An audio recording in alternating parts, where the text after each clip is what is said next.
안녕하세요. 황현실입니다. 출근도 하지 않는데 월급은 꼬박꼬박 챙기는 분들이 있다고 합니다. 윤석열 정부 시절에 임명됐던 어쩌다 공무원 80여 명이 이재명 대통령 취임 이후에 사직서도 내지 않고 출근도 하지 않으면서 국민 혈세로 월급만 챙기는 꿀보직에 앉아 있다는 사실. 이쯤 되면 꿀단지를 통째로 들고 간 수준인데요. 새 정부는 지금 인력이 부족해서 파견 공무원을 요청하는 지경인데 전 정부의 그림자는 여전히 자리만 차지하고 있는 셈이죠. 또 있습니다. 윤석열 정부는 마지막 순간까지 60명이 넘는 공공기관장을 줄줄이 임명하면서 여전히 곳곳에서 권력을 쥐고 있는 실정입니다. 보은 알박기 인사인데요. 민폐도 이런 민폐가 없습니다. 정권은 바뀌었지만 내란 세력의 장막은 여전히 거치지 않은 현실. 새 정부가 들어섰지만 국민이 여전히 뉴스에서 눈을 뗄 수 없는 이유가 아닐까요? 6월 13일 끝장 뉴스 시작합니다.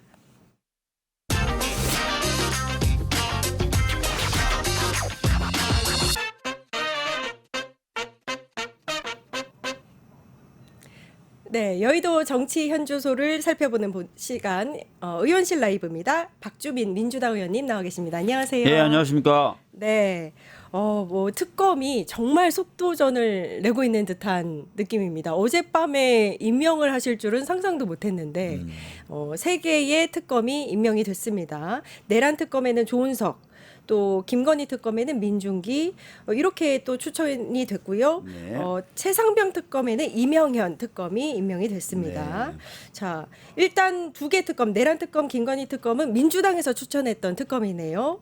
왜 추천을 했는지를 좀 여쭤보고 싶어요. 먼저. 그러니까 조은석 지금 현재는 변호사죠. 과거 이제 조은석 검사 또는 네. 뭐 조은석 전 감사원장 대행 뭐 이렇게 부를 수도 있을 것 같은데 사실 이제 이분은 평가가 사실 많이 갈렸었어요. 그랬다고 들었습니다. 예, 평가가 많이 갈렸었는데 쭉 지내왔던 과정을 지켜보면은 부당함에 대해서는 결국은 계속 저항해 왔던 흐름은 있었던 것 같아요, 이분은. 그러니까 예를 들어서 세월호 참사 때 그 해경 압수수색을 하려고 했는데 그걸 우병우 그 당시 민정수석이 막았다. 뭐 이런 의혹 보도가 있었거든요. 네. 한번 찾아보시면 아실 텐데 네. 그때 압수수색을 해야 된다고 강력하게 주장했던 사람이 조은석이었습니다. 예, 그 뒤로 찬법 신세가 좀 됐었죠. 근데 최근에 보니까 어떤 언론에서 최순실 관련된 내부 제보자가 이 사람이다라는 얘기도 나오더라고요. 그것도 한번 확인해 보시고. 네. 그리고 나서 오히려 이제 저기 그 문재인 정부 시절에는 검사장을 달았던 것 같고요. 검사장을 달고 나서 이제 감사위원으로 가고 이런 윤석열 정부 때 좀 이렇게 가서 그럼 또 윤석열 정부하고 친한가 봤더니 감사원 내부에서 또 문제제기를 세게 했죠. 예, 감사원이 유병호 사단에 의해서 좌지우지되는 것에 대해서 강력하게 문제제기를 했고 내부에서 그런 문제가 있다는 걸 폭로하고 문제제기 심하게 해서 감사위원 최초로 법사위 국정감사에 참석을 해서 감사원 내부에 이런 문제가 있습니다를 적나라하게 드러냈던 그런 분이어서 쭉 보면은 뭔가 부당한 거에 대해서는 지속적으로 문제제기를 해왔던 그런 사람으로 보여지고요. 그렇기 때문에 아마 이번 내란 특검도 좋은 역할을 할 것이다라는 이유로 추천이 된 것 같습니다. 네, 부당함에는 참지 않는 그런 성격이다. 그러니까 지금까지 조은석 같은 경우에. 근데 제가 뭐 이분을 잘 아는 건 아닌데요. 네. 제가 봤던 장면은 아까 말씀드렸던 대로 세월호 관련돼서 해경 그를 압수수색하려는 걸 우병우가 이제 그 당시 민정수석이 왜 하냐 막 이렇게 얘기했을 때 들이받았던 것으로 알려지고 네. 그 다음에 최근에 보도 보니까 최순실 관련해서 이런 의혹이 있다라고 한겨레에 제보한 사람이 이 사람이라는 거고 그 다음에 민중기 특검 같은 경우에는 네. 그러면 판사 저 얘기 출신 하지 마요 조은석에 대해서. 네. 민중기 특검 같은 경우에는 네. 판사 출신이고 조은석 특검 같은 경우에는 말씀하신 대로 검사 출신이잖아요. 네. 그렇게 좀 다른 이유가 있나요, 혹시? 아니 뭐 그런 건 아닌 것 같고요. 뭐 검사 출신이든 판사 출신이든 잘할 수 있는 사람을 임명한 것 같다 이렇게 보시면 될 것 같아요. 네. 아니 말씀을 더 하셔도 되는데 아까 이제 설명하셨던 걸 또 하시는 것 같아서 제가 끊었습니다. 네. 더 하셔도 돼요. 민중기 이분은 또 인상적이었던 장면이 과거에 이제 양승태 코트 시절에 그 재판 관련된 거래 의혹이 있었다. 이걸 사법농단 사건이라고 그쵸. 불리고 했었는데 그때 진상규명 관련된 위원장을 맡아서 법원이 자기 조직임에도 불구하고 실체를 더 드러내게 만든 역할을 했던, 그래서 어떻게 보면은 자기 조직이라 하더라도 치부를 드러낼 수 있는 사람, 이런 평가를 받았던 사람이죠. 예. 그러면 약간 권력과 사법의 연결고리를 굉장히 파헤쳤던 그런 판사라고도 맞습니다. 볼 수 예. 있는데 김건희 특검을 맡게 되신 거네요. 네네네. 기대가 됩니다. 조국 혁신당에서 추천한 이명현 전 네. 실장이네요. 그러니까 네. 군 검찰 출신인데 맞습니다. 어떤 특검, 다른 특검도 뭐 마찬가지지만 어떤 특검보다 굉장히 딱 적절한 임명이다라는 평이 많더라고요. 지금까지 보면은 이제 군에서 이제 검사 생활을 하고 이럴 때도 보면은 내부 비리에 대해서 엄하게 다루어 왔고, 변호사를 한 뒤에도 이제 군내의 어떤 비리 사건이나 외압 사건 이런 것들을 주로 다뤄왔기 때문에 일반적으로는 덜 알려졌을 거예요. 왜냐하면 군 관련된 사건만 많이 그렇죠. 하셨기 때문에. 예. 그러나 이 군 관련된 비리나 각종 외압 사건에 있어서는 이만한 사람이 없다라는 평가를 받았는데 추천이 된 거죠. 외압에는 일단 흔들리지 않겠다 이렇게 네. 답을 하신 걸로 네. 알고 있는데 이제 실체적 진실을 규명하겠다, 억울한 죽음에 대해서 이렇게 얘기했다고 합니다.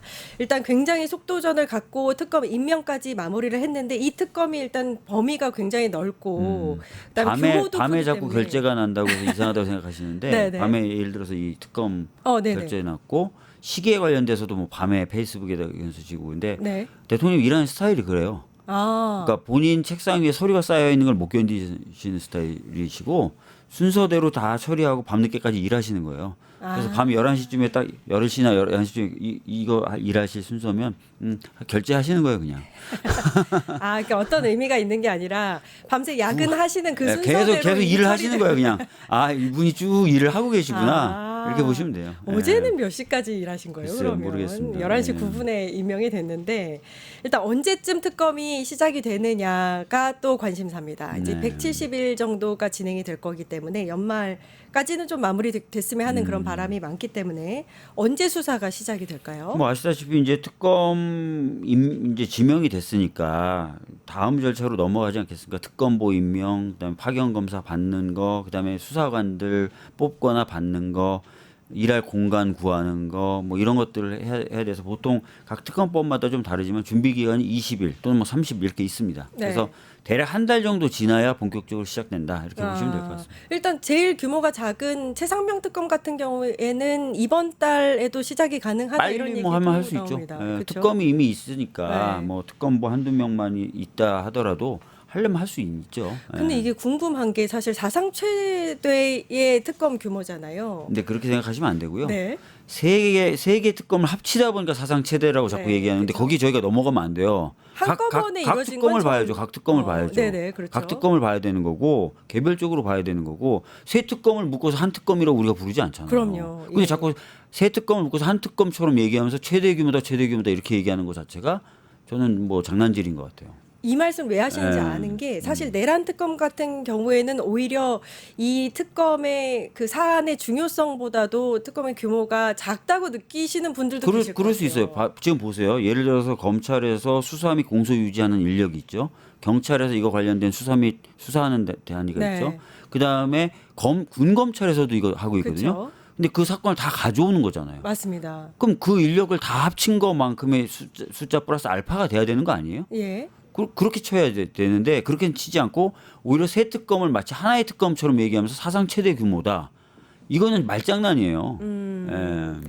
일단 내란 특검은 그 들여다봐야 되는 혐의가 뭐 내란죄, 외환죄도 있고 뭐 이렇게 총 11개 정도의 혐의가 있다고 하더라고요. 또 김건희 특검 16개에 달하니까 그러면 좀 질문을 바꿔서 이게 170일 안에 가능한 사안들이에요. 그러니까 세 개 특검으로 나눠져 있으니까 각각 보시면 될 것 같고 각 특검별로 뭐 90일 또는 뭐 180일 뭐 이렇게 좀 나눠져 있으니까 열심히 이제 하시면 되겠죠.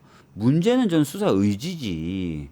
그 지금까지 뭐 예를 들어서 뭐 내란 같은 경우도 지금 현재 피고인이 된 사람들에 대한 증거나 이런 것들은 상당히 많이 있다고 보고 국회에서도 한번 다뤘었잖아요. 그렇죠. 헌재에서도 다뤘잖아요. 네. 그렇기 때문에 수사의 의지의 문제지 막 인력이 더 있어야만 되고 시간이 무조건 더 있어야만 된다 그렇게 보기는 어렵죠. 이미 어느 정도 수사는 진행되어 있다. 그렇죠. 그런 예. 말씀이시죠? 뭐 예를 들어서 김건희 씨에 대한 도이치모터 주가 조작 사건 다 공범 다 이미 대법원 확정 판결까지 났어요. 그렇죠. 그 사건 기록에도 보면 관련된 계좌와 거래 정황은 다 정리돼 있거든요. 네.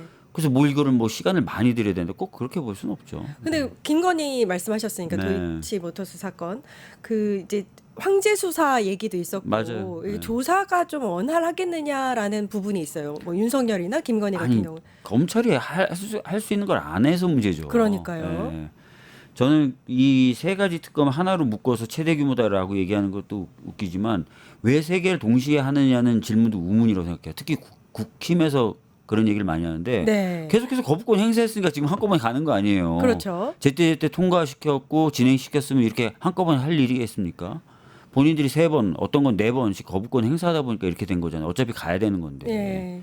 그런 것들도 생각해 봐야 된다. 이런 말씀 드리겠습니다. 예. 국힘 얘기를 하셨으니까 또 이렇게 또 딴지를 걸고 있는 게 국힘이 특검이 그렇게 급한 일이냐, 민생이 중하지 않냐, 뭐 이런 얘기도 이 합니다. 특검은 2년 전부터 제가 해왔던 건데요. 네. 지금 새삼스럽게 한다는 게 네. 아니라 정권 바뀌었으니 특검해야지 한 게 아니잖아요. 그렇죠. 2년 전부터 어떤 건 2년 넘게 계속 저희가 막혔었죠. 계속 해왔던 거잖아요. 네. 자기네들이 계속 막아왔던 거고 그러면 자기네들이 막아왔던 것도 생각하면서 얘기를 해야죠.